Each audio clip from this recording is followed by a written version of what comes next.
Anyway, the match at hand, the Houston Outlaws versus the Washington Justice. Definitely got some split opinions on the desk regarding this one, and some hot takes and bold predictions. For me, yeah, I mean, definitely since these starting lineups have been announced, my thought process has gone out the window when it comes to this. I don't really know what to expect out of the Houston Outlaws when they've been running a lot of these starters.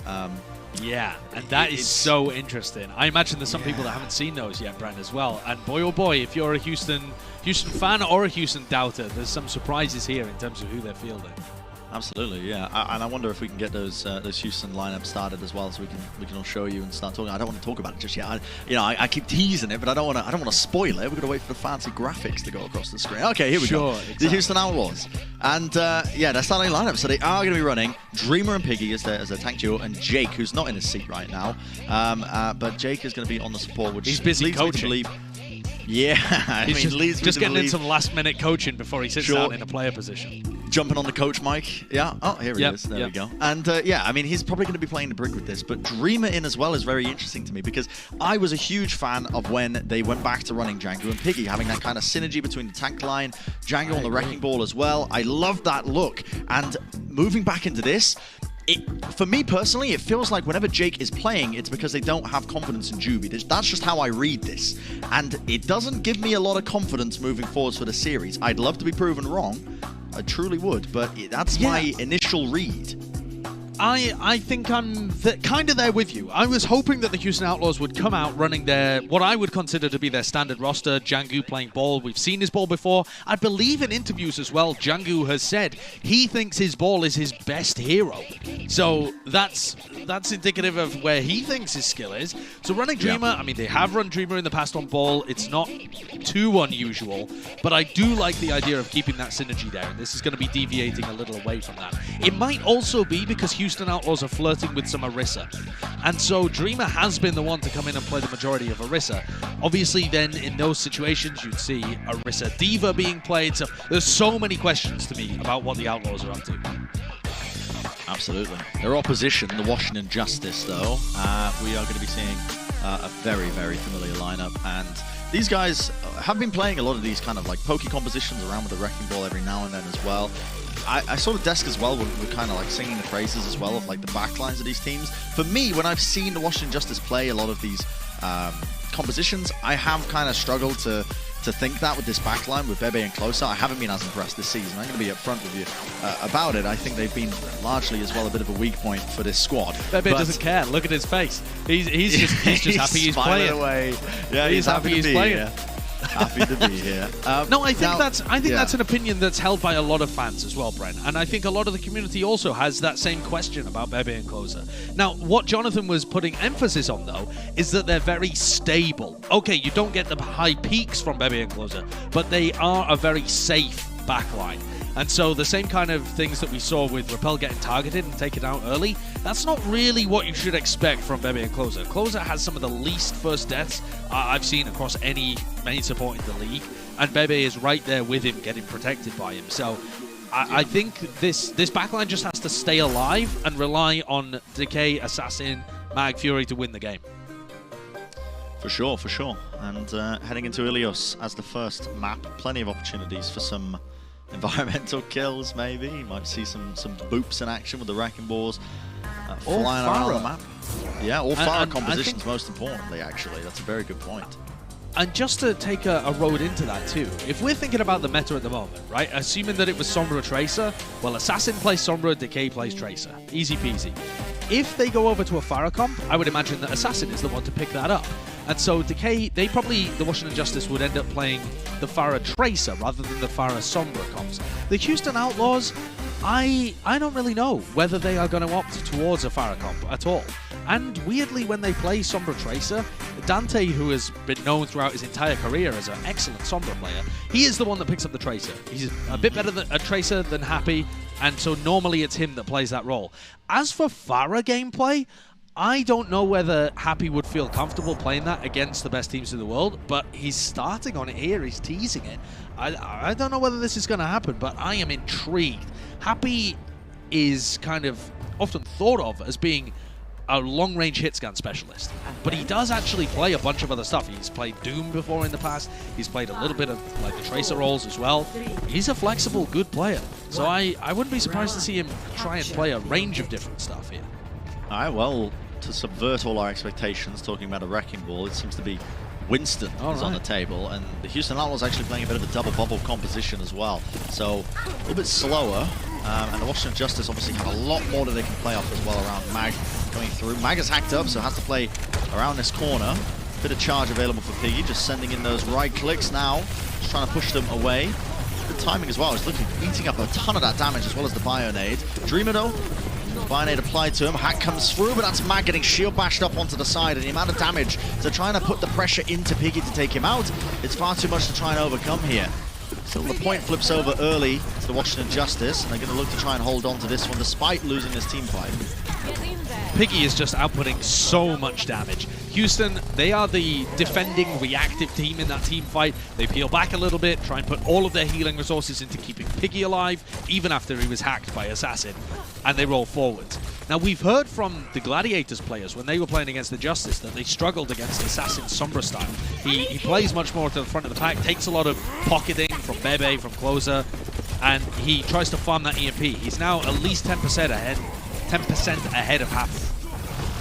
We're going to push down to low ground. Just trying to build up this Primal. Now has it as well, actually. And with the damage that he's just shredding into them, cleaving through, he can follow up with it alongside Dante. But as all this was going on, the grab actually committed there onto Mag as well as the hack. So Mag's having a hard time trying to get value out of it, but still definitely creating a lot of space for him. The EMP! That was Fury as Fury over the edge.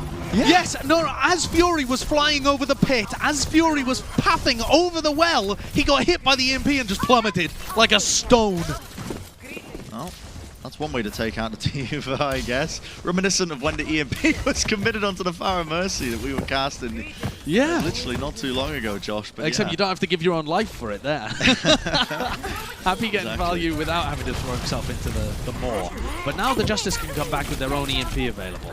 Jake is slightly faster up to his rally, which I think is going to be a theme throughout this series, because closer is so massive. Both the tanks have been caught with it, along with the Bionade. That is nasty damage, just sent straight packing.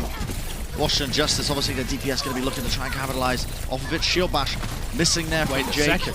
just trying to stall it out. Yeah, actually closer falling. No one's really dealing with Dante. But eventually, that's going to be the hack, and Assassin just going to be peppering him down. Still Decay quite low, up to 86% and counting. The Houston Outlaws still trying to win this one out. In fact, Crimzo close to building up this nano boost. They're going to be able to turn this. Yeah, they gave the flip, which is a little unfortunate for Houston, but now that they've got Crimzo back in the fight and a nano available, this is looking great. Dante just went into the back and 1v2'd their backline. Dreamer, he didn't want to step outside of the bubble because there was a risk that he was going to get hacked up there and he just couldn't do anything, but even still, the amount of space he's created, it meant that Mag could just go down. The backline couldn't support Mag that entire time when all that was going on, just buying so much time for them. Happy hacked up though with the EMP, can't offload it, looking for the kill onto him as well. Dante's so close, forcing out that recall. It's going to be a lot committed onto it. The EMP connecting onto three of them. The Washington Justice into the corner here. Dante just trying to clutch this one up, trying to chase down Mag, who's just jumping around the point, trying to create a bit of space for them. But as all this is happening, Decay still also putting in some work. Piggy falling, a lack of damage now for the Houston Outlaws, but with Jake's rally, it might be enough to bring them over the finish line. Desperately hunting for it.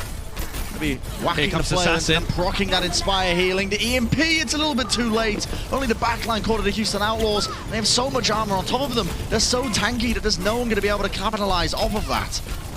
Jake just putting in work in that final team fight as well. The grab that Piggy just sends towards the sky. Victory grab.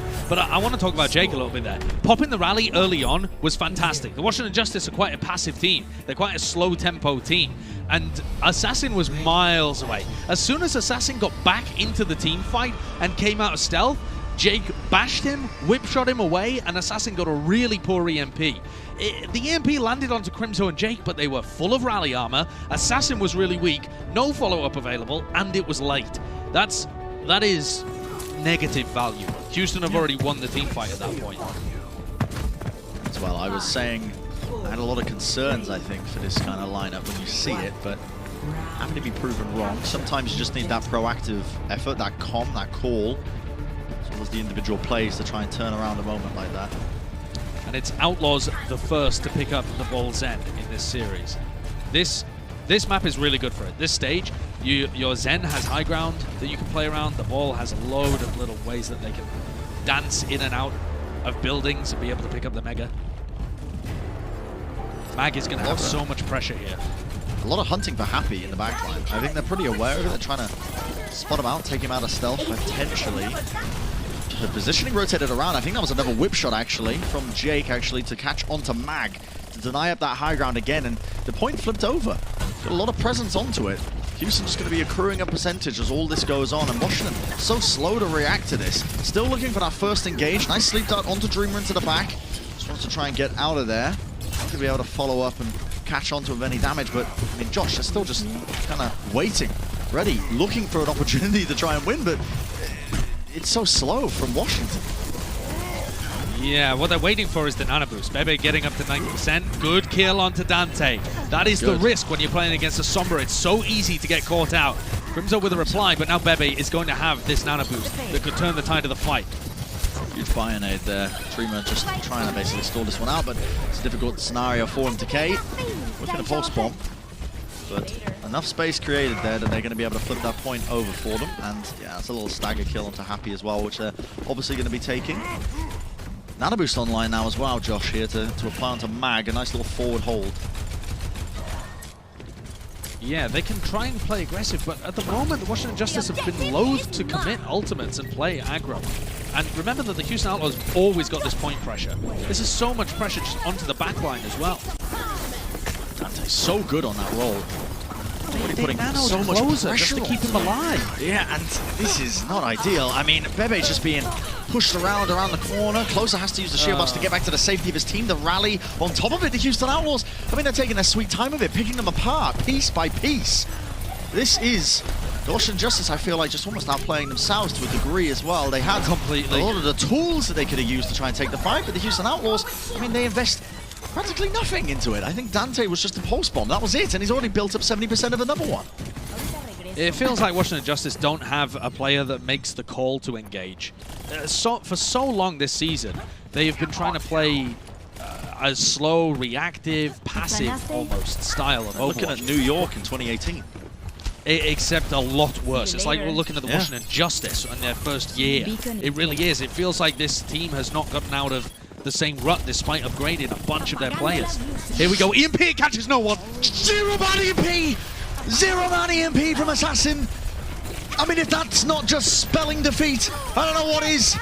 Decay goes down. That's Happy just securing that one. Dante's just giving the beat down to all of them. 78% and counting. They are falling over. Dante's talking in the chat.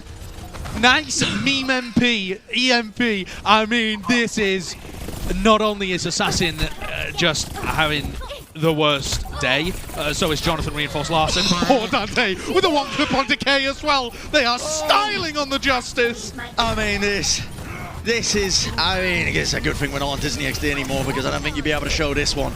The Houston Outlaws are just absolutely eviscerating the opposition. Ultimate's committed at the end, but of course it's the final team fight of the map, pretty much. Overlaying up those double support ults. Fury and Bebe fall, and Assassin unable to get anything done. Nobody can touch the Houston Outlaws. They take it just like that. Okay, Who was I to doubt them, Josh? Who was I to doubt them?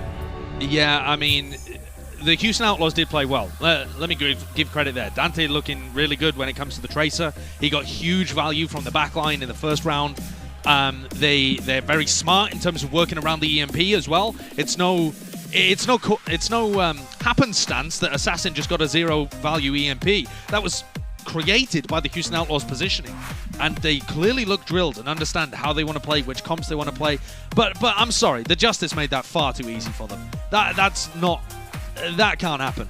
When you're the Justice and you have all the pieces necessary to be great in this meta, you can't allow yourself to be playing like that. The coaches need to have a severe word with them between map 1 and map 2. They need to sharpen things up and start playing with some initiation. We'll see if they can do just that on the other side of the break. The Houston Outlaws with an incredibly strong opening of things to come as well. Good to see Jacob Lyon in the roster once more as well. And yeah, that is quite a showcase of skills from the Houston Outlaws. We'll see though on the other side of things if the Washington Justice can bring it back, so don't go anywhere. The Overwatch League is brought to you by Xfinity, the preferred internet provider of the Overwatch League.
The Overwatch League is brought to you by Coca-Cola, the official refreshment of the Overwatch League, and by IBM, the official cloud and AI partner of the Overwatch League.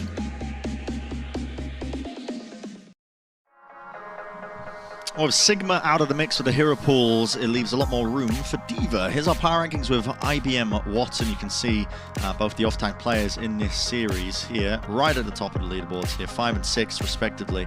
And yeah, Piggy, honestly, a shining example, honestly a major candidate as well for the kind of Rookie of the Year award that we usually give out as well, because his performance has just been amazing for this team, honestly. I think at the beginning of the season, we had so many worries, I think, as well for the kind of tank line of the Houston Outlaws, but you know, at times it's looked like their best component when it's all come together.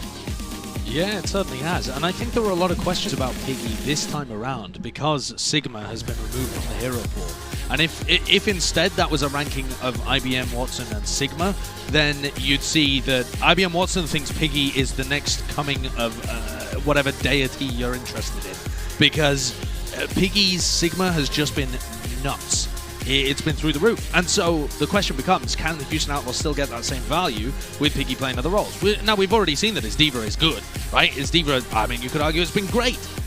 But without that ability to rely on double shield, can the Houston Outlaws still have success? So far in this series, absolutely they can. We see a sub coming in as well. Django in for Dreamer, which is kind of what I thought in line. I'm not really sure why Dreamer was the choice for that first map. It's interesting. I mean, I imagine that they could have played probably very similar things, but it's there must be some sort of strategic difference that they have in mind when they're running these different main tanks. My theory was that perhaps we were going to see some Orisa, but now that is clearly proven untrue. I think it might just be that they feel more comfortable about Dreamer on Winston. You're going to see, I would imagine, 0 Winston gameplay on Blizzard World and Route 66. So the next time you're likely to see Winston is maybe on Anubis. And at that point, you know, maybe they just sub Dreamer back in. That might be some of the rotation, but we need more data to be able to, or we need to hear from the team to be able to have some kind of idea. Now, talking about Winston though, Brent, Jake, notorious trash talker, after we've already seen Dante put nice EMP in the chat after Assassin got 0. Jake in the middle of that break put "Don't Winston anymore" to the Washington Justice. Oh man, the psychological warfare is so real. And Jake is notorious for it. But after you've just been destroyed on map 1, playing Winston into ball, even if you weren't planning on playing Winston anymore, that kind of comment is just, it feels unnecessary. It gets under your skin. I mean, it's a side of Jake that not many know about. He's he plays a lot into like the psychological side of things as well, trying to get into his opponents' heads. I think he attributes it a lot to his success back in 2018, honestly, as well. Maybe part of the reason that the match chat was disabled for quite some time. Who knows? It's just a rumor. Yep. But anyway, the Houston Outlaws off to a roaring start with that 1-map lead. The Washington Justice on the attacking side of things now to see if they can try and answer back here. I want to see a bit more... Defending with the Soldier. Go ahead. So yeah, sorry, Brent, for interrupting, but they're defending with the Soldier here, which indicates to me that they were theorizing there might be some kind of Pharah gameplay. It might just be that teams are leaning into Soldier 76 in this meta, but it seems more likely that it's to try and stop a Pharah. I mean, we are just watching Django get all the info in the world. Yeah, they don't know he's there. It's like a little camera in the corner. They have no idea whatsoever. He's gotten so much information for them. He's probably calling the exact position of Bebe. Here comes the power drive right in, and there's the dive attempt. Right into the backline. Wonderful peel, though, and Bebe! That's, I think, but was that the shield bash as well? They comboed into it? That's a kill onto Dante to secure that. Fantastic work. Yeah, that's great. We don't normally think about Bebe as being one of those backline talents that can just eviscerate Tracers, but despite all of the good setup there from the Houston Outlaws, the backline for the Justice holds strong. Yeah, they almost expecting it. And this point almost capped up now for the Washington Justice. A great response after that initial map. It was going so one-sided. Dante dies again. It's another kill for them. Django falling off the back of it. Pretty much inevitable now that this point is going to be flipping straight over to the Washington Justice. Not much of a defense being put up here by Houston. Yeah, they definitely tried, right? Houston were the initiators, the aggressors in both of those scenarios. And that's how the Washington Justice want to play. They want you to be aggressive against them, and then they eat the aggression. And so that's the Justice playing pretty much perfectly there, absorbing Dante and getting the first pick in both instances. And I'm wondering whether Happy stays on this as well. To me, the Sombra just is guaranteed to get more value. But we've seen people stick with it for a long time. Happy and Doha at this point. Yeah. Tactical visor from the high ground. Probably a lot of it going to get ate up, given how mobile the Washington Justice are as well. It's really a pretty useless ultimate. Don't even know why I pointed it out, but we'll see. Maybe a miracle will happen. Might pop up in the kill feed. Right now, it's just a battle for the positioning below. You can see the Tracers just trying to essentially force one another away, I suppose, so they can get free reign and start really putting in a lot of pressure. Decay getting Pressure down there. Has to use his blinks. Smart. Still has the recall. It does seem to me like the Outlaws are trying to demech Fury. Fury's going to be a player that pushes the payload forward a lot of the time. And so if you can get a Discord orb onto him, demech him, then suddenly the attack visor becomes really good. There's no shields to hide behind, no defense matrix. That seems like a big win condition here for the Outlaws. But they are just managing to slow this down, stall out the payload. The damage coming through, and yeah, a lot of ultimates online for the Washington Justice, but do they want to continue to play this? They have shown a lack of proactivity in the past. They seem to be just waiting for an opportunity to fall in their lap, but when they're missing a player, Assassin as well getting pushed back to the Translocator, fall very low there. Yeah, and Assassin really hasn't been able to manufacture any big openings for the Outlaws. Here's a bomb engage. Washington going very aggressive here. They're looking for something. South Threat comes through there on Piggy. Now the tactical visor on the back line, so it actually stops the Washington Justice from trying to play off the back of the mines that were there, I guess the forced positioning. Dante just about trying to avoid that EMP, but Jake couldn't get the rally off. Around the corner quick enough, and Dante hacked up. He couldn't escape that pulse bomb. Jake, now the hack's faded, so he's going to get the rally off a little bit later. Essentially, it's still winnable fight for them. In fact, Bebe is going to be committing that Transcendence just so that they can really secure and lock it up there. With the tank line missing now from Houston, it is a bit of a slow siege attempt now from the Washington Justice, able to really push this cart over checkpoint B. Finally going to be able to make their way now into the final area here of Blizzard World. And that's another standard team fight from Washington. It's very slow paced, but you can see the thought process there, which was, we're going to D.Va engage, it will force out a support ultimate, then we can push back in with EMP and double support ult. They're a slow paced, macro focused team, and that can bite them if there are big plays from their opponents that mess with that game plan. But if they're allowed to execute their game plan, as slow as it may be, then they can get some big results. And now here again, they've got an opportunity for the EMP to get big value. Assassin has charged this one up fast. Yeah, honestly, my eyes are on Dante to try and find an opportunity. They've actually jumped into the backline there. I believe that's both Django and Dante. Yeah, it is. And they've completely forced the position of the Washington Justice underneath them. But the backline is miles away. They are so far away. Crimson just charging up the volley as well, and the damage. Oh, I mean, they're just pumping it into them. Look at that. EMP catches onto 4, but the Justice, you got no one left to really follow up on it. And that is exactly what you're saying, Brett. Django and Dante playing around the payload forces Bebe and Closer to make an extremely inadvisable backline rotation. Up a staircase where you have the low ground and you're pushing uphill into a Zen hammering onto your head, a Tracer that's going to be harassing you from the back, and a Soldier up there as well. That is tough. I don't think Justice are winning that fight ever. Yeah, it's nonsense. And the EMP comes out after the team fight is already lost because both of their backline players are dead. So again, this time bank just continues ticking. Yeah, this early lead. Well, they don't have to do it as well, right? Like, they could have tried to push the ball away and continue keeping their backline where it was, but they chose to make a rotation instead.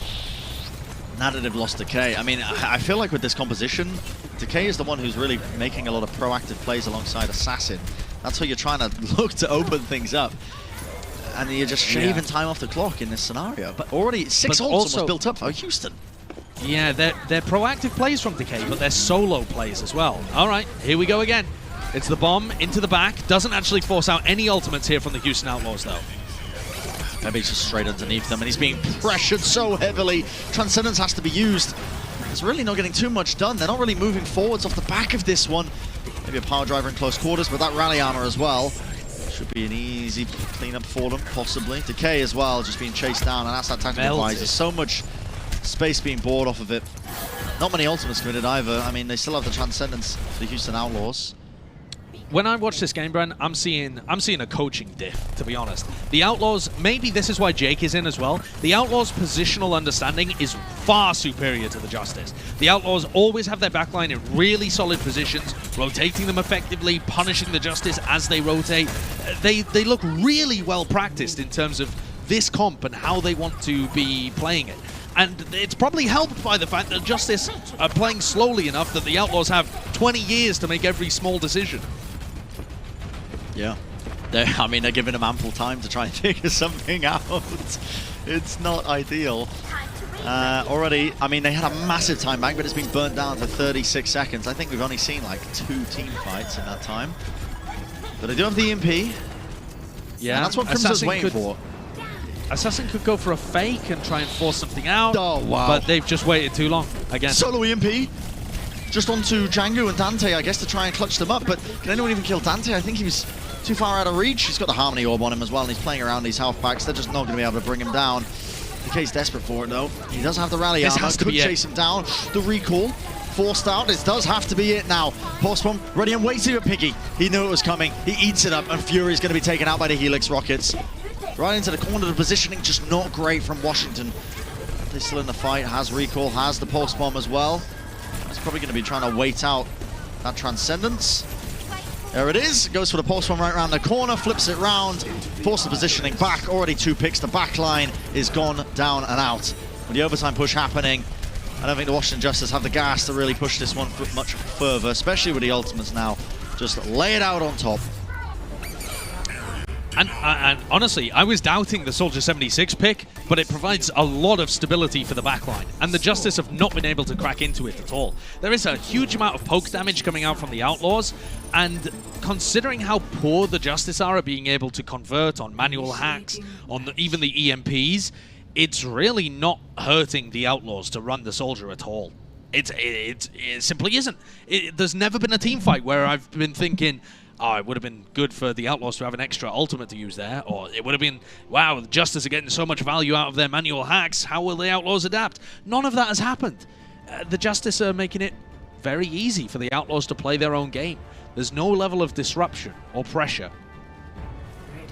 Yeah, and that's what you see from the very best teams in the world. They won't let you just sit around and construct this perfect fantasy where you can, you know, create the best engagement using all the tools you've got.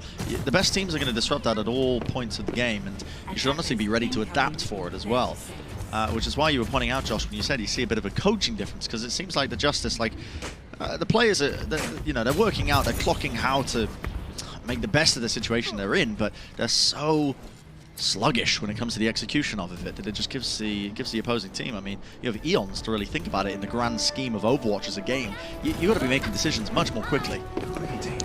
Yeah, I would agree. And there's no doubt that the Justice have spectacular players. It's just getting them all to operate together at a higher tempo. The Outlaws, okay, gonna scout a little bit. Had Piggy on the Hog there for a moment, maybe looking for something cheeky, maybe a Sombra that was harassing close to the spawn doors, for example. Yeah. But it is going to be a mirror. Yeah.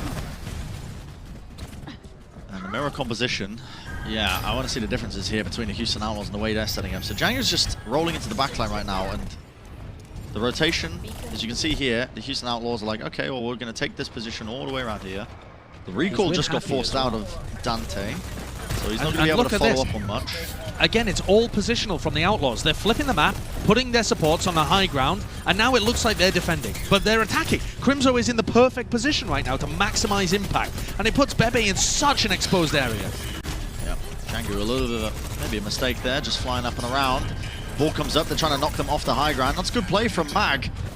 Did knock them all the way back at the choke point, but already 52% gained here for the Houston Outlaws, and they're just happy to spam away still with control over the positioning of the point, and that's a lot of pressure onto Assassin. Dante just able to take him out pretty easily enough with the rest of the team's help, spamming them all out. I mean, the guy's aim is just ridiculous as well, almost taken out Decay as well if he just gave a bit more of a second, almost getting this clip as well. This squad all placed onto the back line. Dante, an absolute menace on the battlefield currently, and they don't even contest the point. It's, Josh, I'm just going to say it, it's painful. It is a little painful watching the Justice right now, but I also want to give major props to the Outlaws, because their understanding of its backline rotations, positional Overwatch, it's fantastic. Their game plan right from the beginning was that they're going to proactively move and path around. They took this choke point that we're watching right now within the first 20 seconds. The Outlaws backline was all there. They had Piggy, Crimzo, Jake walking through there as Django and Dante cleared out a flanking route, and they escorted Crimzo to a high ground where he's just obviously going to be favored. It's so good. They clearly come in with such a solid game plan right now, and the Justice are doing nothing to knock them around. You have to disrupt those game plans, otherwise Houston is just going to win this easily. It's going to be a 3-0, the opposite of Jonathan's ball prediction. Yeah, Houston notice EMP is coming in, and they're trying to play around this pillar section, but it's a proactive play. Happy uses the EMP, power drive up onto the high ground. Assassin goes for the solo EMP, I think, into the backline. Fury just got caught with it as well, so that's a D-mech. I should say, not, maybe just a default hack actually coming out from Happy there, excuse me. Force one missing there from Dante, but still putting in the damage, trying to follow up off of his tanks as well, as they are just pushing and applying so much pressure into them. And the team that strikes first strikes best. That's what the Houston Outlaws went for there. Both teams use the EMP, but Assassin has nobody that's able to follow up because everyone's too busy trying to peel their own backline away. Crimzo did die in the middle of that, but Houston are quite happy to exchange him for a teamfight victory. Bit of a difference here, though, in that Jake has Rally, Bebe has Trance. Fury hacked in the middle of this, as Piggy is the one now to go for a D.Va initiation. Force one in hand. Oh, that's the support line in there, but Decay goes for the solo play, does not pay off. Jake popping a Rally now. Realizes his team's in a bit of danger here, just trying to clear them off of the point, but with Dante going down, not looking too good for them. Just going to try and back off around this corner, but it might just be staggering themselves here. Yeah, they'd love to be able to get out of here alive. The rally armor is obviously going to expire by the time the next team fight comes around, so it's not like getting a Zarya out of a fight where you're able to maintain some level of charge. But nevertheless, it's important to be able to avoid those staggers. What I want to see from the Outlaws, again, is getting Crimzo in a great position. Yeah, I mean, he's got the Transcendence in the middle of this team fight, so that's more so what they're going to be relying on rather than the damage. But it's still always good to be able to get him in a good position where he can just consistently apply those Discord orbs. Also, Happy, 20% ahead when it comes to EMP charge right now. That is probably going to be the difference maker. Yeah, these EMPs, he's building them up rapidly. The neutral hacks that he's getting on players as well. So fantastic. The spam coming through. Fury is the target he's looking for right now. Can Bebe get up to Trance before Happy gets in position to use this EMP? Doesn't look like it. Getting there. Bebe's on 90%. EMP comes through. Bebe's round the corner though, and he has built up the Transcendence. Does he opt to try and use it? Well, Decay going down and Fury getting demeched. He is going to start to use it now at the end of this fight. Doesn't feel confident enough for them to try and take it. Power Driver back down. The Houston Outlaws trying to turn this one, and a lot of ultimates committed now.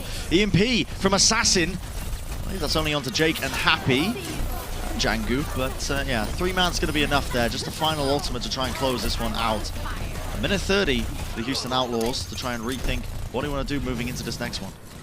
A massive play at the very beginning of that team fight was Decay taking down Dante. Winning that Tracer, I don't really want to call it a 1v1, it was in the middle of things. I think there was a Discord orb on Dante's head as well. But nevertheless, Dante being taken down at the beginning of that fight removed all of the damage for when they actually went in with their own EMP. But look at the difference for the next EMP. There's a minute on the clock, Happy's already at 60%. This is another race with Bebe to try and see who can get their ultimate faster. 60 seconds. Happy might just look for a neutral hack here, maybe some coordination. Yeah. Yeah, they might go for a hack. I mean, potentially if Piggy gets up to his ult, they might go for a hack on closer. Normally you use the break shield to keep your backline alive. I mean, they're straight away on that. Yeah. That's twice now, Brett. That is twice. That happened at the beginning of the prior team fight as well. This cannot happen for the Outlaws to be able to get this point. The Justice are clawing their way back into this game.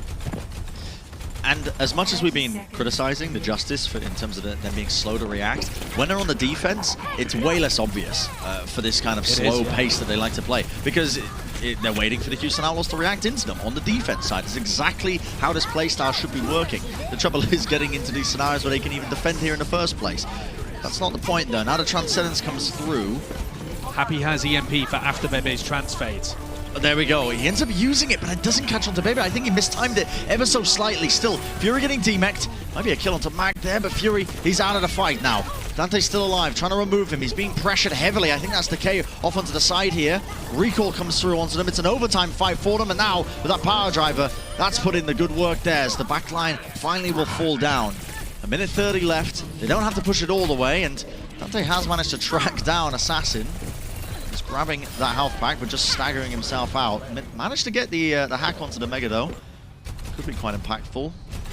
But look how it's barely any distance that the payload has to push. This puts a lot of pressure on the Justice, but the Justice have done well. That defense on checkpoint B was way better than I thought it was going to be. Partly because Decay was able to trace a Diff Dante a couple of times, a couple of crucial early kills. If he can do that again, maybe, just maybe, he can save the Justice once more. This EMP from Assassin needs to be massive. The Houston Outlaws know what's coming their way. They know that he's built it up. So they're trying to play for right around the corner. Django gets hacked up, but he's within the safety of his team here. 39 seconds left. They know where Assassin is. Just trying to build up these ults. Crimzo, a lot of pressure. Discord Orb also on him in the backline. Django hacked up when he tries to roll through. That's Bebe going down though. Big pulse bomb and the self-destruct to try and clutch this one up, but Assassin forced back and away. Houston Outlaws, I don't know if they want to keep taking this fight, but with 19 seconds left, they might not have a choice. They can go for a soft reset, and they've built up enough time to get the EMP and Dante, the trance. he's hacked. That is crucial. Dante dies at the beginning of another team fight. Great work from the Justice, isolating him. The Outlaws are still going to fight this, and they still have an EMP and a trance. Can Crimzo pop it in time to delay and negate Assassin's EMP? Assassin is just looking for the perfect target right now. Eventually, Crimzo did go. It connects though, and look at that! Crimzo has the Transcendence to keep his team up and in this fight. The neutral hack comes through, and Dante's back in the action.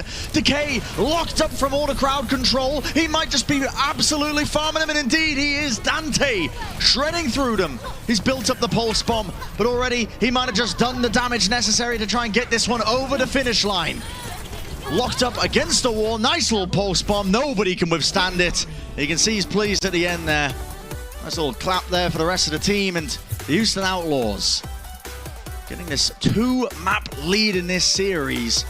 Definitely made it hard at the end there. The Washington Justice showcasing that, yeah, they've still got the talent to be able to go toe-to-toe and really drag out these series and make it much more difficult than probably they're anticipating after that initial map. Yeah, absolutely. I think Houston, you could see a little bit of relief there on Dante and Jake's face as we went back to the player camps. And the Justice look a lot better on defense. I think that's very clear here. On their attacking side, they're finding it difficult to generate advantages for themselves. And on defense, they just have to wait. They're just very happy playing a patient game, allowing Houston Outlaws to initiate into them and then reacting. It definitely feels like their attack side is what they need to clean up to be able to get back into this series, though. Absolutely. Well, we're going to go to a short break. On the other side of things, of course, the series is going to continue. Now we are one map away from the Houston Outlaws potentially taking the entire thing in a 3-0 fashion. Wouldn't that be something? Or the Washington Justice finally going to be able to get that map on the board to just take us all the way into the distance. We'll find out soon enough. Do not go anywhere. The Overwatch League is brought to you by State Farm. For auto, home, or renters insurance, like a good neighbor, State Farm is there.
The Overwatch League is brought to you by Pringles. Stay in the game.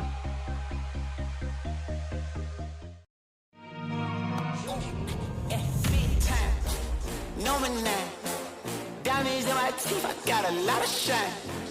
Running up the number, that's a lot of crime. Try to take it from me, must be out your mind.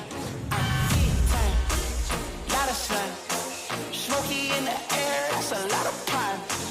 Pockets running over with the dollar sign. Try to take it from me, yeah. Big time, big time, big time, big time.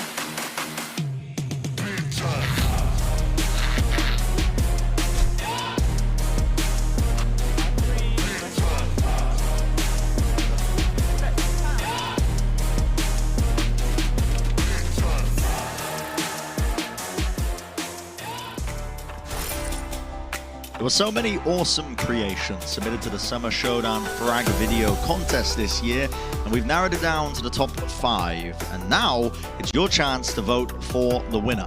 Head to blizzard.wishpond.com/summer-showdown by July 31st to cast your vote for the winner of that $3,000 grand prize. And I hope there's a link on the screen. I don't believe there is, but hopefully I was clear enough and you can all type it out. There you go.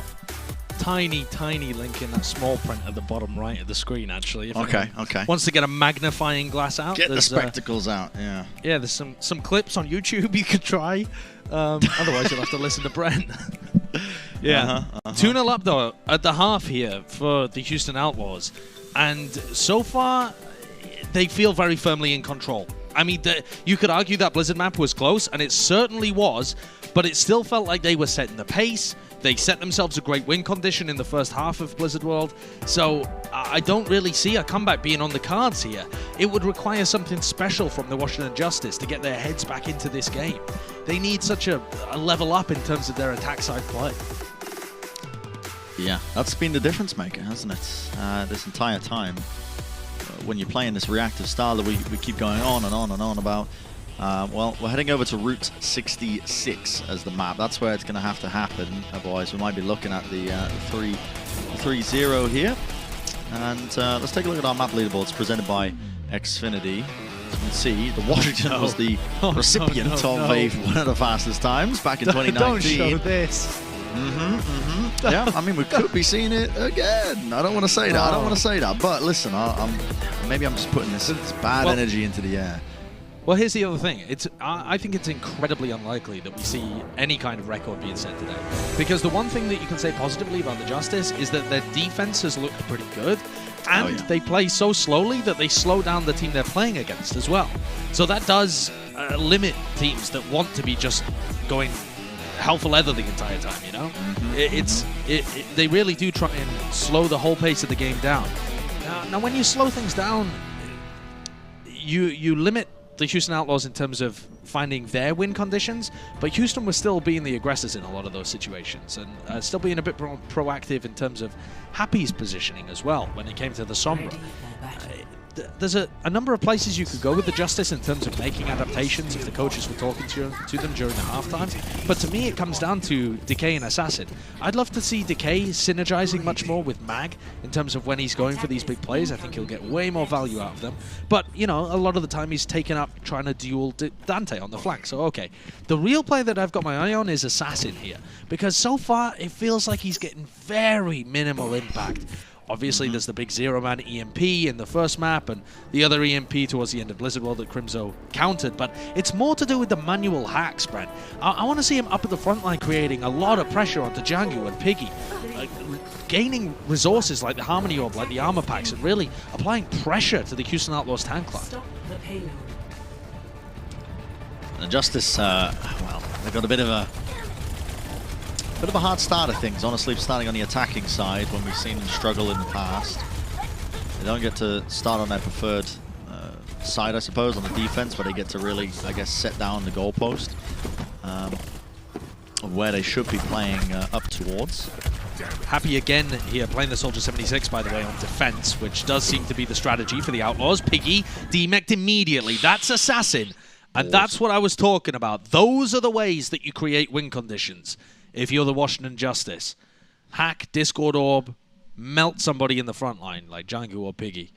Got a bit of a pause here, though, as people collect their thoughts. Maybe a bit of a tech issue happening on somebody's side. No idea which team it is, though. I think it's Houston's. I think I saw Dante's name calling for the pause initially.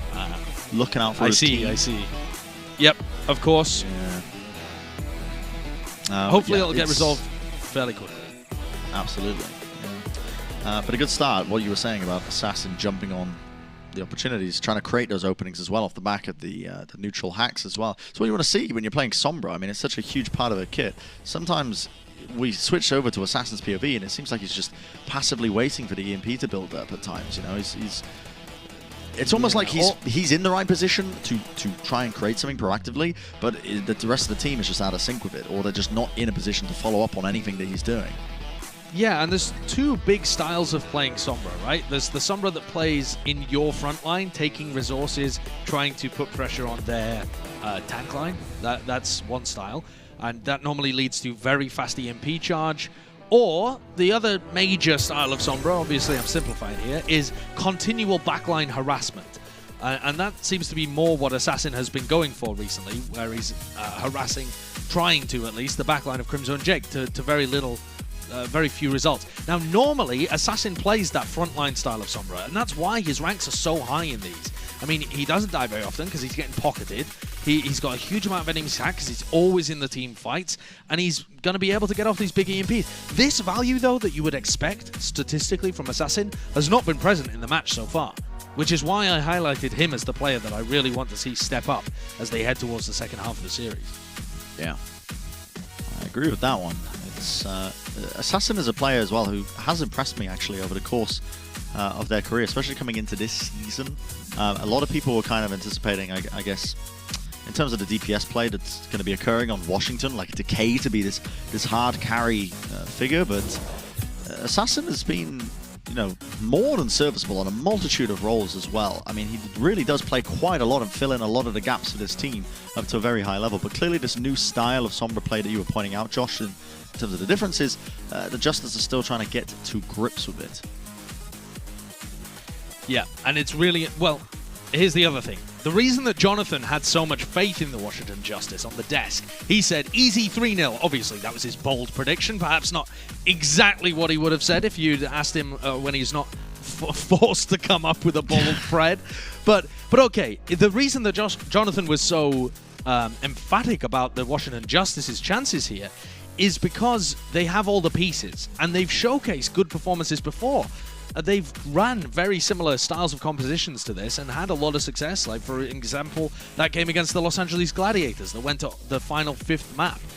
The issue always seems to be with the Justice about getting their game plan together, about actually being able to come up with adaptations on the fly or to be able to call engagements on the fly. That always seems to be the problem with this team. And so you just never know when it's going to rear its head. They had a couple of weeks of looking really good. They're still 8-4 in the season. They had great performances most recently too, in terms of, you know, the quality of their gameplay, if that didn't necessarily translate into results. But you just never know when they're going to whack their heads off a brick wall repeatedly in a game and just fail to come up with a solution. Yeah, while we're waiting for this unpause as well, let's take a look at some of the top moments here of the Summer Showdown. Just pressuring them, and this is really quite chaotic. He got 2 kills in the middle of all of that too. It did. It became absolute pandemonium there.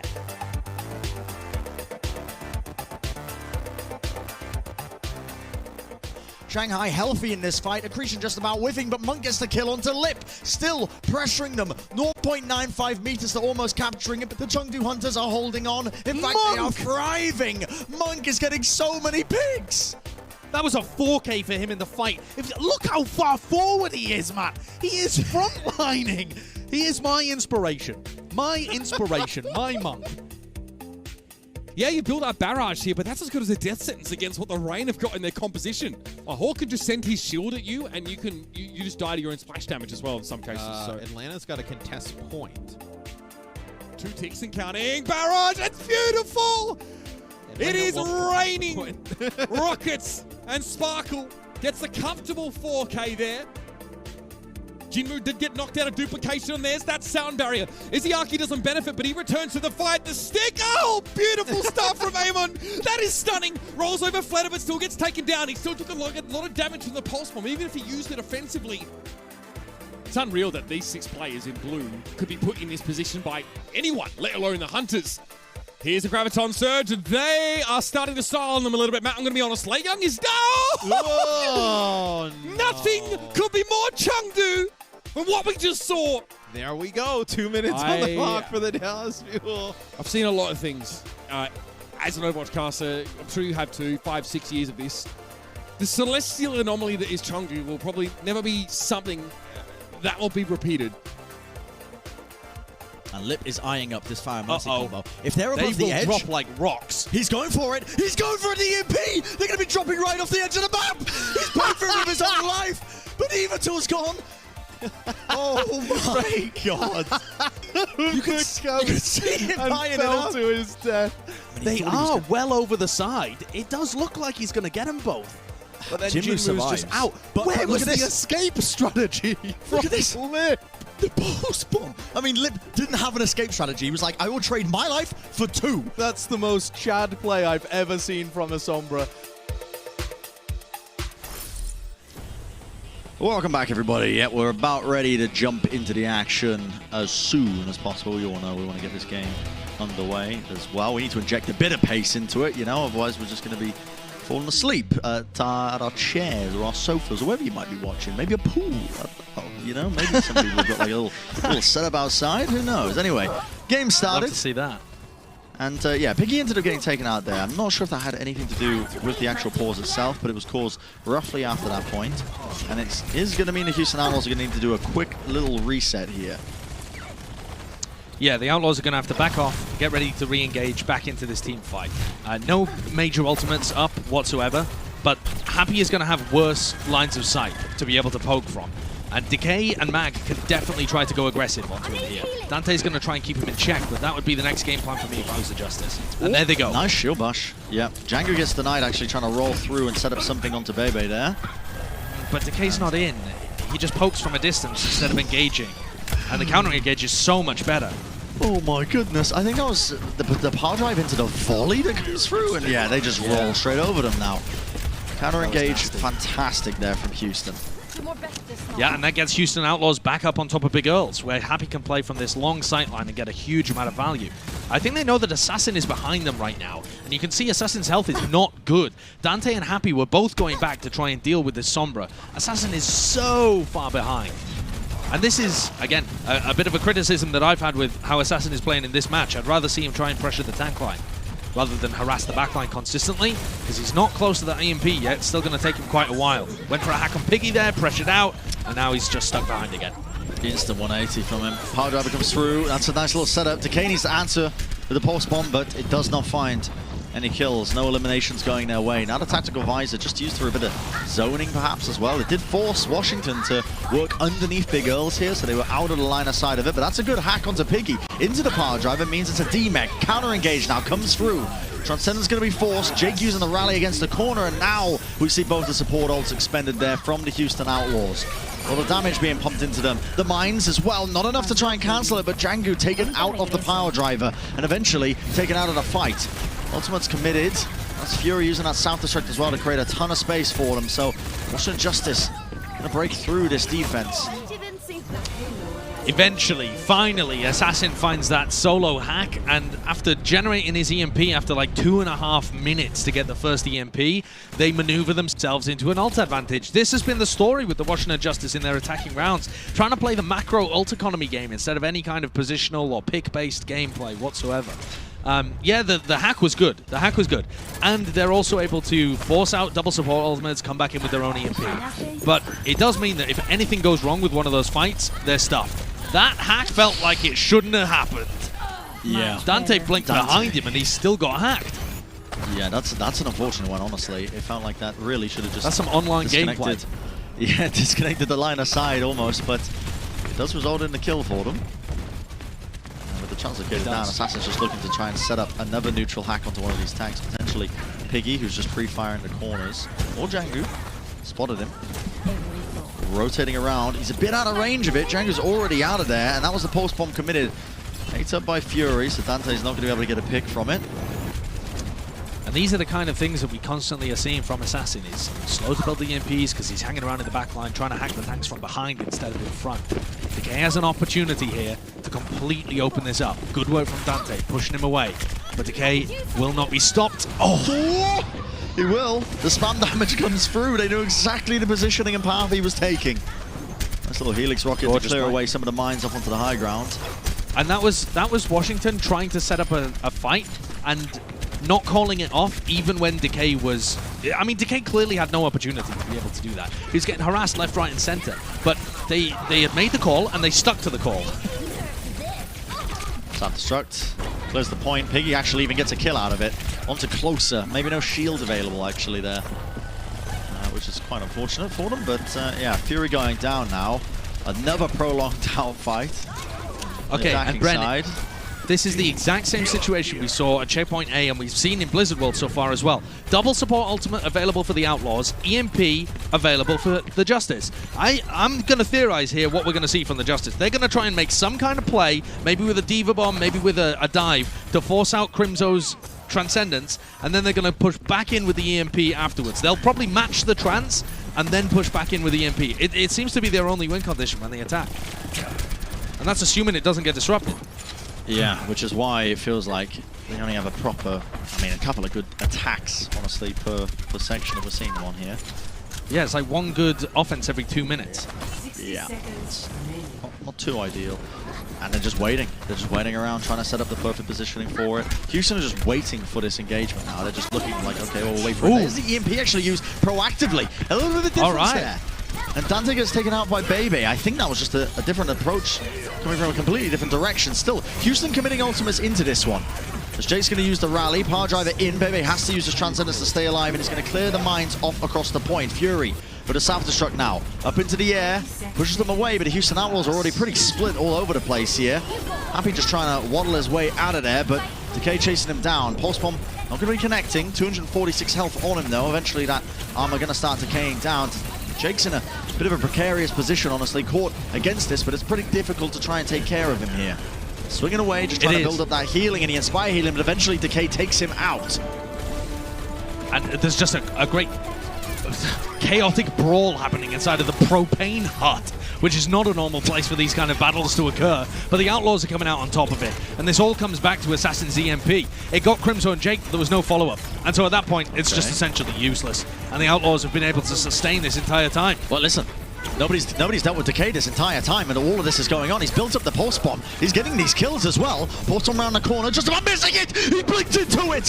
He blinked into it! Josh, he's taken out! Still, the team fight might be winnable. He's been putting in a lot of work for them, but Houston Outlaws are the overtime spawners coming in. The mines onto the point. They've already taken out Fury. No more mech for them. Nobody's going to be able to touch this one. Stopped dead short. He blinked into it, Josh. Decay knew that no one could take him down, so he decided to do it himself. No one gets me other than me. Absolute Thanos moment. I'll do it myself. Brent, I don't know what to say about this game. I mean, what words can you use for what we're watching right now? The EMP engage, right, that came out from Assassin, he's taken about 2.5 minutes each time to be able to build up these ultimates and get in position to use them. He goes for the EMP engage onto Crimzo and Jake. Crimzo had Trans, right? So you're thinking, okay, there's some outplay potential there. The Zen can pop Trans and avoid the EMP. That didn't happen. He caught Crimzo, he caught Jake, and there was no follow-up available from the Justice. And then here's this. Decay was the only person that was able to do anything. And to his credit, he was doing a lot in this team fight. But then he got scared of Crimzo turning around, and he got destroyed by himself. Yeah. And it just is... It should be a comedy of errors, but it's not funny. It's just a tragedy that we're watching from the Justice. They're an 8-4 team that is... It feels like every first week of every stage, they fall over their own shoelaces. Yeah. But then they heat up towards the end. You know, that's why they're 8-4. So don't count them suppose out for the Countdown Cup just based on this, but... Of course, yeah. I mean, I suppose that's what makes it frustrating to watch, because we know what they're capable of when they get going, absolutely. You know? And then it feels like they're just walking steps backwards every time at the beginning of these tournament cycles. Well, but okay, they have been better on defense, remember, Brett. So this map is absolutely still winnable for the Justice. Yeah, the series is still winnable. If they're able to pull up the old bootstraps, it's going to be hard for them. No doubt, but tripping over them. Yeah, exactly. Here's a little engage right into the back line. That is a lot of damage being pumped into them, but that is a wonderful little counterplay. Mag swinging through to disrupt Django's dive attempt. Yeah, and so much peel. That's what they've been doing so well this far. I mean, that is a great play from Mag, doing a bit of damage to Happy as he swings in to break the hack, and then pile driving it. If you just go for the pile drive there, you're hacked. You're going to get removed out of it. A great play. On an individual level, you know, the Justice have got all they need. And when they play defensively, reactively, they look good, like this. It's just they can't get things together on their attacking side. We'll see whether it bites them again on Route 66. Happy and Assassin are neck and neck when it comes to EMP charge currently. Force bomb for both of the teams. The Justice are just waiting for the right action now from the Houston Outlaws, and that's what's going to decide their next move. Right to the top. Ooh, at the back line right there, that's Dante. Putting that pressure on him, and Bebe was like, okay, which way do I move? Well, Pulse Bomb seemed to be the only option to try and escape death, but it just did not work out for him. Excellent movement. Fantastic stuff from Dante. That's an opening. Decay has a bomb of his own. You can see him taking a look at the back line. Another good trance from Crimzo. A bit of a whiff there from Decay as well. I mean, he had a lot of targets he could have jumped down onto, and he gets taken out from the volley of Crimzo. Crimzo's been great this series. He has been great. Re-engage though, closer, using that rally. Wants to try and take this team fight. This team do have the armor. They can sustain throughout this fight if they really want to here. And here is where I thought Happy was going to use EMP to just close it out, kill the Justice players who were recontesting. But instead, Crimzo dropped right at the beginning of this team fight. After we were just gassing him up and singing his praises, the Zen was the first to fall. A bit of pressure from Assassin in the backlines. And now the Outlaws, yeah, sure, they've got big ultimates to be able to work with, but Happy's EMP could get countered immediately. A lot of pressure on Bebe here. He has to hear this unstealth. He doesn't. He doesn't hear it, and it's already, I mean, it's practically a solo kill, isn't it, at that point, but they coordinated it. Dante and Django with the power driver into the back line. It's almost a death blow straight away. There's really no coming back from that one. The Justice so low, just trying to take this fight without their supports up. They do have the Hectic health pack, which is nice to try and play around, but that pulse bomb from Dante, of course it connects. It's Mag done. Ooh, watch out for the mines. Avoid these mines, yeah, he's going to duck underneath it, I guess. Assassin very weak. If they can get the stagger kill here, that could be crucial, because the Justice have been using a lot of resources to, or rather not a lot of resources, they've been putting a lot of weight on Assassin's EMPs to be able to win team fights for them. Okay, that's not where that was supposed to go. He's trying to put his Translocator there in an area where Happy can't find it. That's the... Okay, well, ignore it. It's fine. It's not Assassin's day, Brent. It's not his day. Yeah, sometimes the pressure gets a little bit too much. It's understandable. And now the card's moving. Again, the Justice, I can't really see them making too many moves. That's a nice hack, though, from Assassin. Bit of an accidental one. He was going for Dante. Yeah, Django locked up. Can they get the kill? Not quite. He's actually going to roll all the way out of there. Why did Bebe trance? Why did Bebe trance? Did he think that Happy had EMP already? I mean, that is just a massive miscalculation if so. It has not been long enough for Happy to be able to generate EMP. Okay, I'm perplexed at this series of decision-making, but regardless, the team fight continues, and Mag is down. The Transcendence gets used as Crimzo knows there's really no response. And still, the fight's going to be taken out here. Django getting chased down. What a stick from Decay! And sometimes you just get these moments of brilliance. Decay, we all know that he can perform at the very, very highest of levels. A nice little three-piece. Cleaning it up, might go for the fourth. There you go, little beat down right around the corner. And is this what it takes? Is this what it takes for the Justice to try and win out maps? Decay's got to pull out 4 kills, maybe 5 if you can find the rest of them. Yeah, I mean, it does feel like it, doesn't it? Decay's had those incredible moments so far in this series. They don't feel consistent, right? It's not like there's any particular setup where it's incredible coordination or timing. He just is brute forcing these certain scenarios where he can get an early pick onto Dante or get into the backline and destroy everybody. Here though, camping the Translocator, looking for Happy. Here's Happy. Well, the Translocator's dead, and Happy's going to go for the EMP. It connects. That's a lot of targets that are quite weak. Is there any sort of follow-up, though? There's not. Fury, it's so hard through through the the rally. self-destruct. Yeah, and the rally armor as well on top of it. Just very difficult to try and get anything done. A lot of pressure there. Fury has to just fly away and try and survive this one. The mines across the point. Jake using that rally now to keep them alive, and Fury just trying to keep away the DPS. Houston Outlaws just pounding him right now, trying to get that D-Mech available. He's playing the positioning well. Now the Transcendence comes through. Not enough burst damage to try and take him out, but this time Closer goes down, and that's Crimzo with the volleys. Taking a fight in close quarters, rolling forward to this Transcendence, trying to keep the team up and alive. Fury is indoors. He's going to get D-Mech'd as well. Definitely going to be paying with it with his life. A long extended team fight, and the Washington Justice have come out on the wrong side of it. They made the right moves. I kind of liked how they were playing, but they just couldn't finish the backline of the Outlaws. So solid, so perfectly positioned, ready for those threats. And now Assassin with an EMP is basically all they have. The EMP comes through with 7 seconds remaining. Houston have to try and hold on to this one. It didn't catch on to Django. Wow, it did. Now the neutral hack does. Self-destruct over the top, right around the corner. They got a player on this pillar, but they cannot. The positioning, they have to touch the cart, and it's cleared them all away. That's the Houston Outlaws taking it 3-0. Really drawn out, really prolonged, but eventually they're able to close it, and you can see them all laughing away. Very pleased with that outcome. Yeah, and it is stellar performance from Houston. Their backline positioning was sublime. It was so good. The Washington Justice, even when they went aggressive, couldn't find opportunities to crack into that backline of Crimzo and Jake. And yeah, a huge amount of credit has to be given to those two guys. Even in that final moment, Brent, when we called out that Assassin has this EMP, it was a big EMP. It landed onto Crimzo and took him down to 50 health, but there was no follow-up available because Crimzo had already anticipated it, backed off, and was in a safe location where Django could come in, disrupt, and stop any kind of follow-up from happening.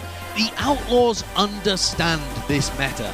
This is a coaching, calling, positioning diff. And on an individual level as well, they were still performing great.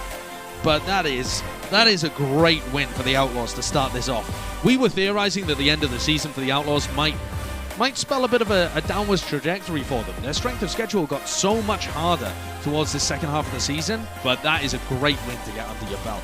Takes them to 10-3 in 2021. What a performance. Yeah, just amazing. Really amazing stuff as well. Yeah, and they don't seem to be slowing down in the momentum. Definitely had our doubts at the beginning, but it was Jacob Lyon who proved us all wrong, and me as well. And he's our player of the match, presented by Xfinity. I think we were really highlighting how important the overall backline rotations were, as well as that. But his Brigitte play was honestly really stellar. The rallies at the right time to negate a lot of the impact that Assassin was having with the EMPs, the whip shots as well that we were seeing coming out as well when they were playing the Winston comps, even getting in their head a little bit towards the end of that first map as well. But making the playing comments. The psychological game. Exactly, but it was Jacob Lyon that was kind of leading the charge, and presumably it was a large part in terms of these rotations and comms about how they were supposed to be moving around the map to really outthink the Washington Justice. So that is why he is our player of the match here, presented by Xfinity. And that's so crucial, what you're saying there, the outthinking. They really did just understand their positioning on a much higher level compared to Washington. And that was evident in all of the maps, all three of the maps that they played so far today. And you've got to think that this is a pretty big reason why Jake is getting playtime over Juby. We've seen Juby play Brig recently, and it's looked good. Juby's Brig has improved since the beginning of the season, where it looked like he was a bit of a Lucio 1 trick. In recent games, they haven't needed to bring Jake in. But to have to do it here, we thought would imply a lack of confidence in Juby. Having seen this match and having had our hands-on experience with the Outlaws now, I don't think it smacks of lack of confidence. I think it's actually potentially the comms value that Jake is bringing to the table in such a volatile meta to make sure that the Houston Outlaws are playing with exceptional discipline. It's that really intricate link between the coaches and the players that Jake could theoretically provide. I'd love it if we could dive more into that in the interview as well, to try and see whether that has been a crucial element for him. Yeah, of course. And you know if Jacob Lyon is playing in the game, you know we're getting him for the interview as well. Always going to be grabbing him as well. Let's pull that charisma out of him as well. As we head to a short break as well. We're going to be hearing, I believe, maybe a break. Or maybe might be heading straight into it. I'm actually not too sure, to be honest with you. But regardless of that, coming up soon, we are going to break. Coming up after the break, we are going to be hearing from Jacob Lyon all about that game as well as the Watchpoint post show. So don't miss it. Don't go anywhere, ladies and gentlemen. We'll see you in just a few minutes. Coca-Cola is the official refreshment of the Overwatch League.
Welcome to Watchpoint Post Show presented by IBM. We're joined now by Jake from Houston Outlaws.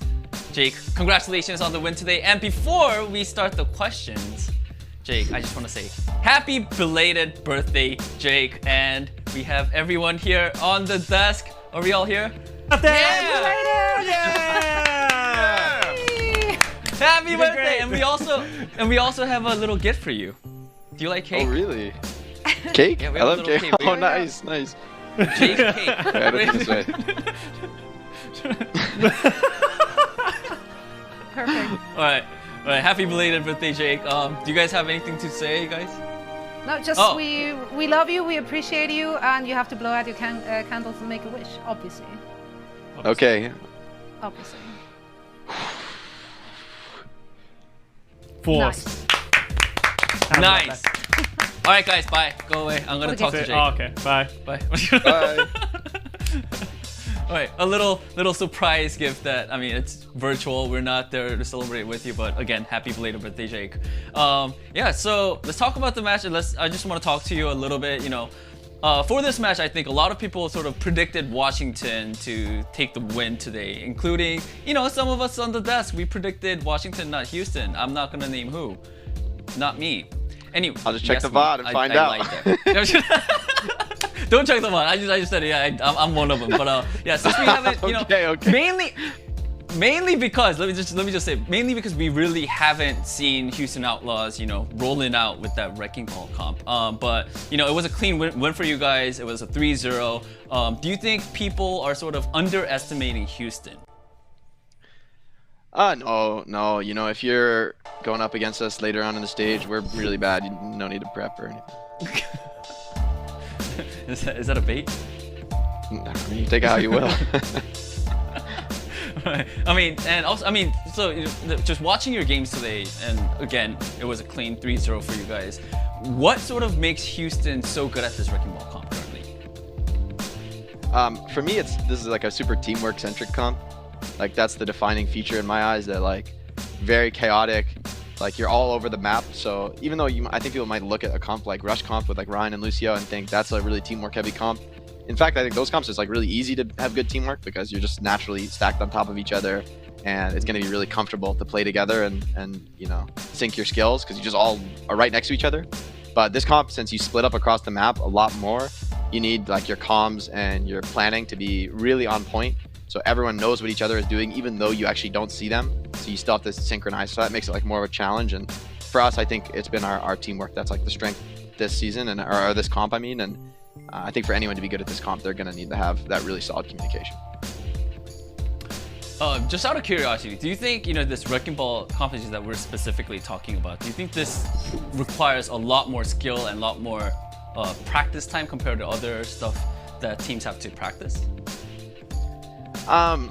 In the end, I don't think so, because in the end, it's like every single comp is, you know, can be optimized further.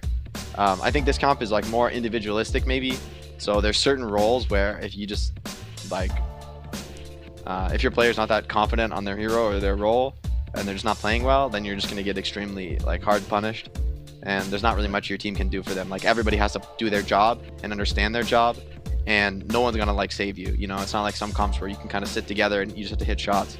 Everyone needs to like make plays, but also, you know, not get caught out and, you know, not die for free. And I think that's really not easy. It's like actually super difficult to play well. So I think it's a comp where it's a lot of individual skill.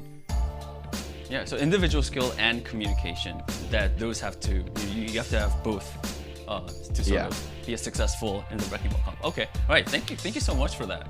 You know, my next question for you, Jake, is, you know, coming into the season, I think a lot of people, including the Houston fans, believe that this was a season for Houston to, you know, sort of win everything, go all the way. But unfortunately, you guys, you know, up until right now, you guys really haven't shown that, and you guys are, you know, you guys haven't made it into any of the tournament playoffs yet. But after your match win today against the Washington Justice, it seems like you guys are going to be on a roll. Do you think Countdown Cup is where Houston Outlaws can win it all? Yeah, I mean, I think we got a great start today. I think Washington's a really strong team, so to beat them and like a lot of the really strong players that they have, especially for this meta, is like a big boost for us. But at the same time, I feel like you don't want to get too ahead of yourself and think, oh, you're just going to win in the end. So like every opponent we have is tough. This stage, we don't have an easy schedule, so we're going to have to earn every win. And for me, it's like the Countdown Cup is like, that's like the short-term victory. And of course, we want that. We want to go to Hawaii and you know, have those tournament performances. We want to win every match we play. But in the end, our mindset is always going to be on the final playoffs and on like being the one who's smiling in the end, because in the end there's only one, and your performance for the rest of the season pretty much doesn't matter as long as it's getting you to that point. So for us, it's like we're going to try to win every match we can, obviously, but no matter what setbacks we face, we're still going to like believe in ourselves and come back, you know, for that final playoffs. And for us, I think that's our whole team's focus is really on the long game. On the long game. All right, nice. Well, Jake, that's it for the interview. Thank you. Thanks, and thanks for the happy birthday wishes. Bye. Bye-bye. Happy belated birthday. Bye. All right, let's go back to the desk. Johnny just believing in the hard cuts today. Ouch. You know, every once in a while, you just gotta move on. But I wanna kick things off here by saying,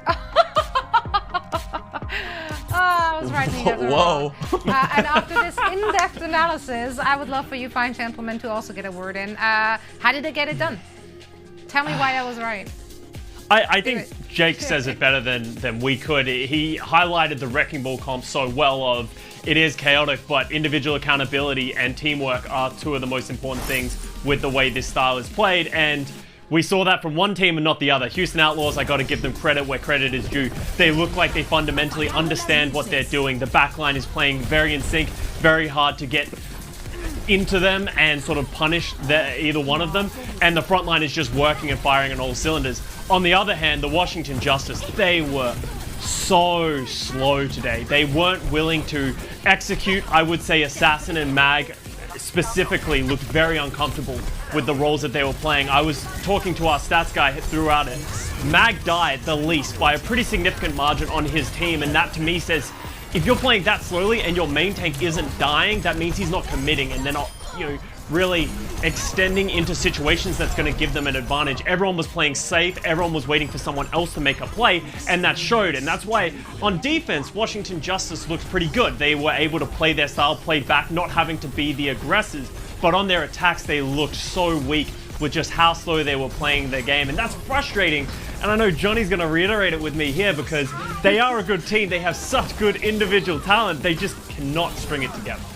I actually think that this match itself is sort of proof that while for you watching at home, like the compositions aren't really evolving, like we're still seeing the Sombra, Tracer and the Wrecking Ball, but it seems to me that the stylistic difference is definitely evolving from the Countdown Cup. So when you look at these teams, the Washington Justice, they looked phenomenal in the Countdown Cup, or not in the Countdown Cup, but in the Summer Showdown when they played against the Gladiators and the Dallas Fuel, because they play this composition, albeit a bit differently. I think that they put a lot more emphasis on Assassin, doing way more damage. That's why he got the Harmony Orb. He was able to be a bit more headstrong, being able to fight these tanks and build his EMPs that way. But as Costa said today, in their matchup today, they played it way slower. Emphasis on flanking around, trying to see if they could get an opening with a hack from Assassin that he actually rarely got. His EMPs were atrocious today. And as Costa said as well about Mag, flanking around, trying to find an opening, not really willing to dedicate. I think that this was a different playstyle coming out from the Washington Justice, which tells me that behind the scenes, in practice and in scrims, teams are starting to figure out the different playstyles within this composition, and Washington Justice were caught in a hard place, essentially, just trying to adapt to a new kind of playstyle. So, something to learn from, but I don't think they're going to play this slow moving forward, because it really wasn't working for them. I absolutely love, though, how you guys were looking at it. At the very beginning, when you brought it up, Costa, about like, oh, Mac has so few deaths, like, my lizard brain immediately goes like, that's good, he's not dying. But, like, I love to look at those kind of stats and understand that that actually is not a good sign, despite on what you initially would think. Exactly. For your if main you're losing tank, and you're you not should dying, be then dying. probably. Exactly. Yeah. So it's not doing it always right. bad. Yeah. I'm not inting. I'm just playing. I was on the right track. I die a lot, so yes. All right. No, this is not the takeaway. This is not the takeaway. But I love the way you're trying to spin it in your favor. Absolutely. Right. Now, Nice. we do have a second match more. to discuss. No. But actually, you're in the opponent team. Yes. Do what you're doing. This is great. Dallas versus Paris. That happened earlier today. It seems like a long day, even though we only had 2 matches. Now, this was a fantastic first showing from the Paris Eternal in this tournament cycle. And I mean, honestly, with a Wrecking Ball player such as Don, their confidence in this stage is probably warranted. Looking at you there, Paris Eternal social media team. Yeah, I mean, the Paris Eternal, as you mentioned, they played so confident compared to the Dallas Fuel. This is where the Paris Eternal shines. They've been playing this wrecking ball composition at multiple times this entire season. Even though it really hasn't been favored in the North American region, they still feel comfortable putting down on that wrecking ball. And they really showed here. They came into this meta thinking, this is our stage, this is our meta, we've been looking forward to this. And the Dallas Fuel, I mean, we've discussed so many times this season already how they're not comfortable with this wrecking ball. I thought that the individual star power from the Dallas Fuel would take over. I thought players like Sparkle would come out clutch and just be the difference maker in this matchup. But it's a team effort, and they were always on the back foot, whereas the Paris Eternal really tried to seize this opportunity, and they got rewarded for coming in here confident and trusting in their own abilities to beat the Dallas Fuel. I do really like what you said though, Johnny, after this match happened in the break, because Dallas is a team that will grow off of this loss. They have the individual skill. It's the teamwork that I think was a little bit lacking, and they didn't really understand their win conditions. They will adapt and learn from this loss. So I expect Dallas Fuel to come further forward. But the thing that stood out the most to me for Paris Eternal was just, it wasn't that their teamwork was incredible, that they had these Pharah strats set up. They went toe-to-toe individually on every single hero, in my opinion, which is incredible for all of these rookie players coming into the league right now, because I really think that not a lot of us expected them to be able to do that. Daan on that wrecking ball, confident in himself and deservedly so, and then Naga just picking up everything and just destroying everyone, and then Khan, a leading Rookie of the Year candidate right now. So Paris is looking very, very good, and I'm excited to see more of them because this could be their tournament, and I hope Daan is right that we get to see them go to Hawaii. It will be well-deserved as well, because they had a lot of great moments already in this season, but they never actually ended up getting there. So it will be a well-deserved little trip to Hawaii for them, and potential some extra points on the board, which are desperately needed. If you remember the overall standings being that very close, like this is very important for a lot of those teams. Now, here are today's results. In case you missed all the action, definitely go back and rewatch it. But if not, then just look at the numbers and, you know, have a good one. Now here, this is my favorite part of the day. Oh, okay, we're God. wrong, but then I was right, and that's all that really matters. What a great day this has been, right? Oh, this was brutal. What's our prediction standing, Zoe? Well, that is a good question, because I honestly don't know. I thought I'm in the bottom, hence I went for Hey! Oh, nice! No. How are you still so far ahead? Like, what happened? Hey. What happened? Build yes, different, I'm first. I don't know. No. I'm first, guys. It says It's 4. still winnable. First. If we go top from bottom, winnable. not bottom to top, that means I'm first. Cause that's lowest. I'm winning. Yeah, I mean, sure. It's fine. All right. Okay. Season's not over yet, fine. Everybody. True. Yeah, true. Don't count your eggs in a basket. I don't know how to say it goes. So my ex is in a basket? Wait, what? Don't count your eggs in a basket. Oh, sorry. Okay. Oh no, don't count your eggs before they hatch. Is that it? Boom, we got it. Don't put all your eggs. I know this. I know this. Count your eggs, period. We just don't like counting eggs. It's don't put all of your eggs in one basket. No? Yeah, yeah, that's also but one I think, one. But that's not the Yeah. There's a lot saying with Don't eggs. count your eggs in a basket. Yeah, do it. Danny thought you said X. Don't count your X in a basket. Don't throw your X's. I was like, count my X's? Why would I count my X's? I mean, I can count. So if you want me to count, I could count them for you, but no, Danny, no. It's like, okay. Coca-Cola is the official refreshment of the Overwatch League.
welcome back to the Watchpoint Post Show presented by IBM. We needed a minute to get our eggs, chicken, and ducks in a row, but we sorted it all out so we can move on with the show.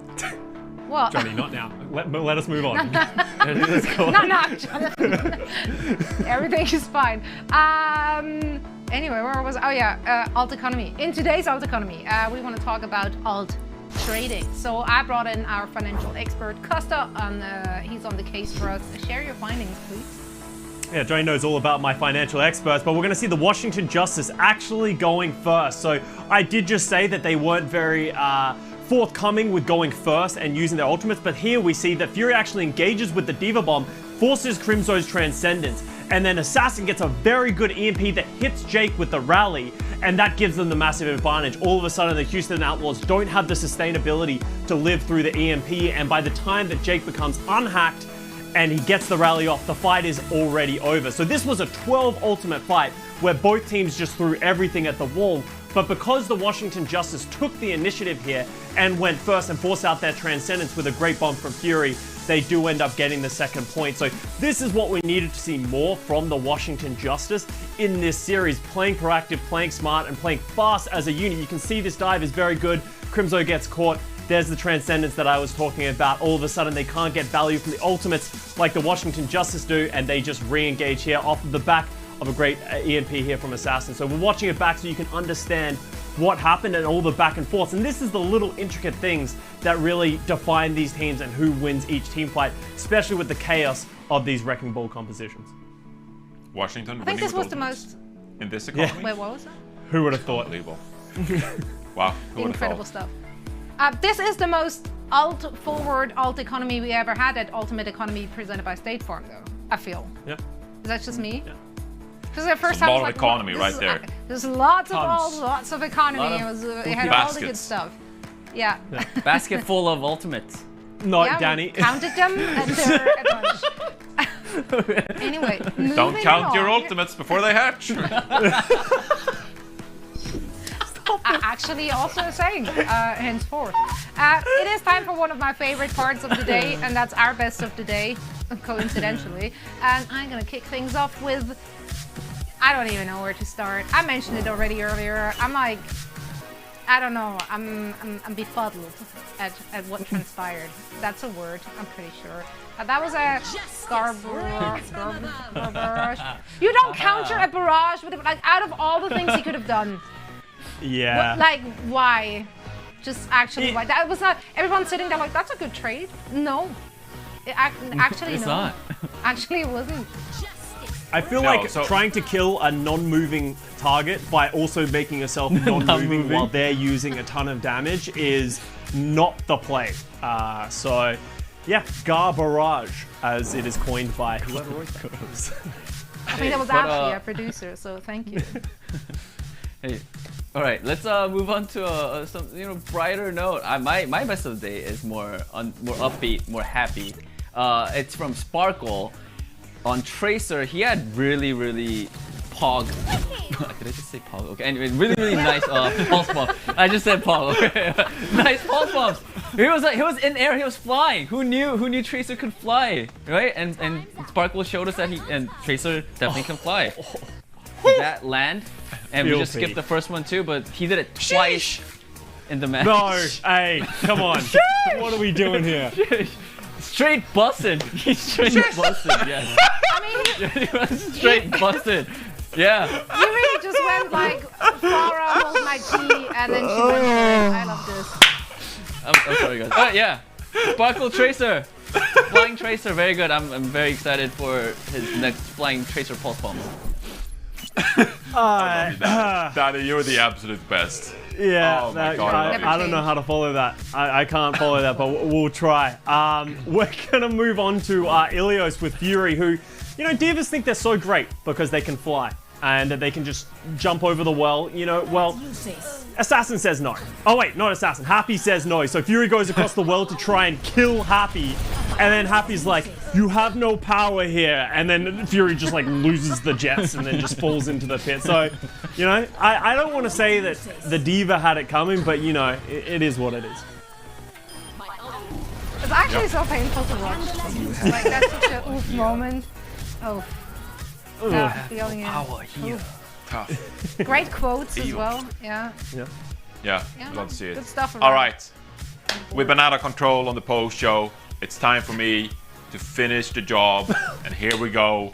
My final best of the day, and then we're almost out of here. The Dallas Fuel, I mean, their stall on Blizzard World was absolutely spectacular. This was insane. They were supposed to lose this fight because Khan, he gets a pick onto Fearless, Jexay goes down, Paris Eternal, they're about to wrap it up here with Dallas Fuel not getting a single tick on Blizzard World. But somehow, they just hang around. Like, there's an insect that just hangs around, but I can't remember what it's called. Dallas Fuel does that here, and they just keep touching the point. Overtime bar ticks down. Nope, we're back on it. We're just gonna keep touching the point, and the Paris Eternal, they just can't close out this fight. And finally, the Dallas Fuel come back. Doha comes back with the EMP. Wait, he doesn't use the EMP, he dies. The point being that they just end up capping the point eventually because they just hang around the point. Like, Paris are still winning, but then I mean Rappel comes out with the Senyara and he hits a few headshots, and they turn the fight around and they end up winning the fight and they end up capping the point. I mean, this is one of the sickest stalls I've ever seen covering Overwatch since the beta. I mean, oh my god, I've been here since we didn't have a kill feed in this game, and I don't think I've ever seen a stall like this ever in Overwatch. Unbelievable from the Dallas Fuel. Absolutely epic stall by them. Great job. I agree with Johnny. I haven't seen a stall like that since the 6th Diva meta back on Hanamura, the true classic and tried and true. So it's kind of crazy how good Dallas is on any meta. I think they've really coined the term for this one. So, you love to see it. Yeah. You know what else I Amazing. like to see? Schedules! Graphics. That's right. Ha!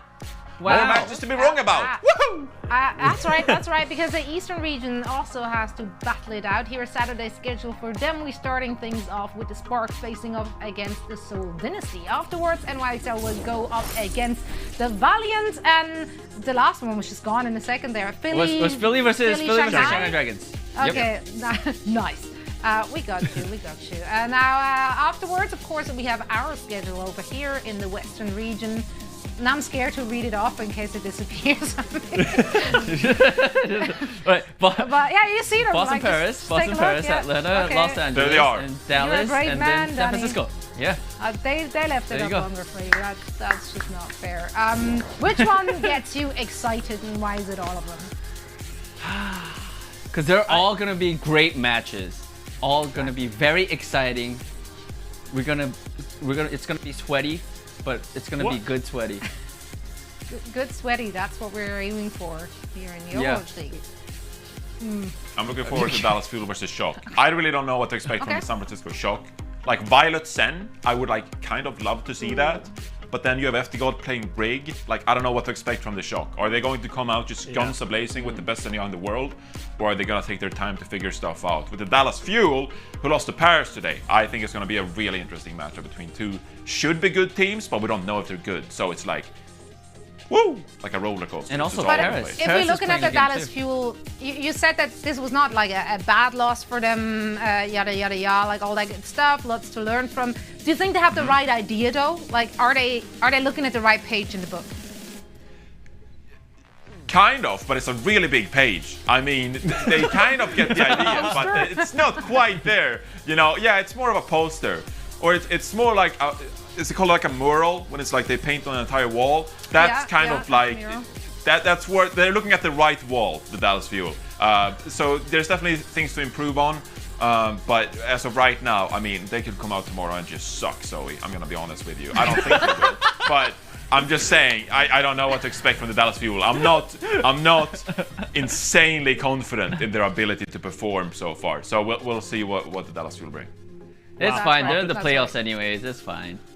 After that bold prediction, Johnny doesn't trust anyone. He's just like, he's burnt. He's like, they might just suck, just like they're unfortunately the Justice. Yeah, they burnt him day one of the Countdown Cup already. No trust anymore whatsoever. We love to see it. Well, the only way to find out is to bring about the next day any faster. And how do you do that? You just go to bed earlier. That's what works on Christmas Eve.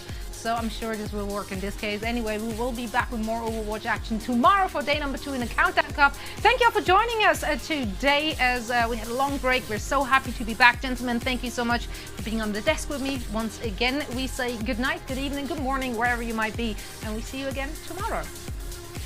If 8-pack games or Christmas, does that make CP the Santa Claus? Santa? I guess so. I can't believe ZP Santa.